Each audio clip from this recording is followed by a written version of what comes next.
एक घने जंगल में हाथी महाराज राज करते थे। वे ताकतवर होने के साथ साथ समझदार भी माने जाते थे। उनके सबसे भरोसेमंद मित्र और सलाहकार थे बूढ़े कछुए कन्हैया, जो भले ही धीमे चलते थे लेकिन उनकी बातें हमेशा सटीक होती थीं। एक दिन जंगल में बाहर से आया एक चालाक बंदर। वह बहुत मीठी मीठी बातें करता था।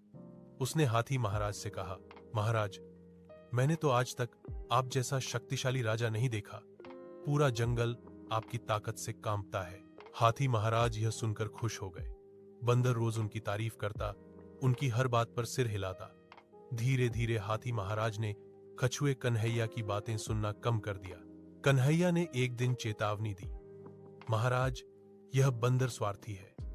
यह सिर्फ अपने फायदे के लिए आपकी चापलूसी कर रहा है। लेकिन हाथी महाराज नाराज हो गए। तुम बूढ़े हो गए हो कन्हैया, तुम्हें दुनिया की समझ नहीं रही। और उन्होंने कछुए को सलाहकार पद से हटा दिया। कुछ दिन बाद जंगल में शिकारी आए। उन्होंने हाथी महाराज को पकड़ने के लिए जाल बिछाया।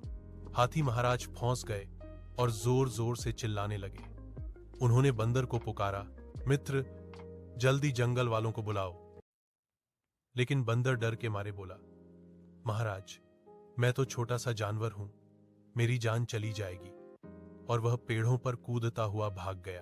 तभी धीमी चाल से कछुआ कन्हैया आया। उसने चुपचाप बाकी जानवरों को इकट्ठा किया। हिरणों ने रस्सियां कुतर दी, चिड़ियों ने शिकारी को भ्रमित किया और हाथी महाराज आजाद हो गए। हाथी महाराज की आंखों में आंसू आ गए। कन्हैया, मैंने तुम्हारी सच्चाई नहीं पहचानी, मुझे माफ कर दो।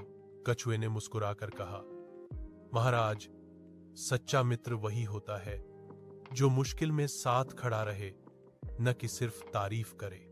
उस दिन के बाद हाथी महाराज ने फिर कभी चापलूसों की बातों में आने की गलती नहीं की और कछुआ कन्हैया पूरे जंगल में सच्चाई की मिसाल बन गया। सीख, जो मीठा बोलता है जरूरी नहीं कि वही सच्चा हो। मुश्किल समय में साथ देने वाला ही असली मित्र होता है।